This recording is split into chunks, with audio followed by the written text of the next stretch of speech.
राधे राधे, ओम नमः शिवाय, जय श्री राम। आज हम we are going to talk about eighth house of the कुंडली।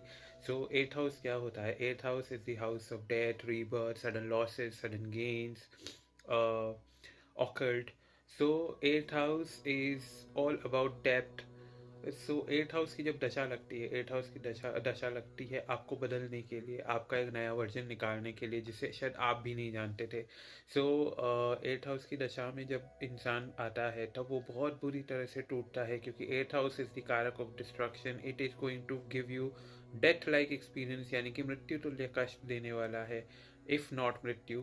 तो उस दशा में आपको जो भी अननेसेसरी है, जो भी आपकी ग्रोथ में बाधा क्रिएट करती है, चाहे वो कोई रिश्ता हो, चाहे वो कोई प्रॉपर्टी हो, चाहे वो कोई जॉब हो, चाहे बिजनेस हो, कुछ भी हो, वो चीज़ आपके हाथ से छूटती है। जब वो छूटती है, क्योंकि आप उससे अटैच होते हैं, तो आपको बहुत पेन होता है। लेकिन वो पेन सहना बहुत ज़रूरी होता है, क्योंकि आपको असल वर्थ और असलियत तब पता लगती है अपनी अपने बारे में। ये किसी और के बारे में नहीं होता, ये आपको आपके बारे में जागरूक बनाने के लिए होता है।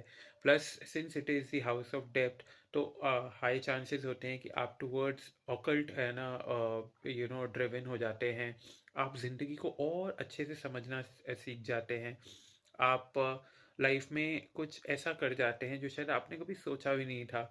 Since it is the karak of suddenness, तो सडनली सब कुछ होता है, आप सोच समझ भी नहीं पाते कि ये कैसे हो गया।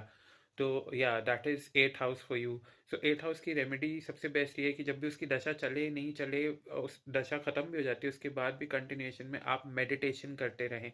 जितना आप मेडिटेट करेंगे और जितना आप ध्यान में गहराई में उतरेंगे, उतना आप ऊपर निखर के आएंगे। और जो छूट गया उस दशा में, उसका मलाल या गम करने की कोई ज़रूरत नहीं, क्योंकि वो आपके लिए कभी था ही नहीं। वो सिर्फ, चाहे वो कुछ भी हो, वो एक घर हो, एक बेसिक सी गाड़ी हो, कोई रिश्ता हो, कुछ भी हो, वो कभी आपके लिए बना ही नहीं था। वो सिर्फ आपके लिए एक लेसन बन के आया था या बन के आई थी, और उसका उतना ही काम था, वो आगे निकल गया। आप अगर यूनिवर्स के काम में दखलंदाजी करेंगे तो यूनिवर्स आपको ज़्यादा ट्रबल करेगी। इसलिए बेटर है कि जो हुआ है उसे एक्सेप्ट करें, उससे बाहर निकलें। वक्त लगता है, वक्त लें, प्रोसेस करें, अच्छे से बाहर निकलें, उसको सप्रेस ना करें, क्योंकि सप्रेस करेंगे तो आपको शरीर में बीमारियों के रूप में लगेगा। तो उसका सप्रेस नहीं करना, just process it, move out and move on. Yeah. So that was the anecdote on eighth house. So Radhe Radhe, Jai Shri Ram, Om Namah Shivaya.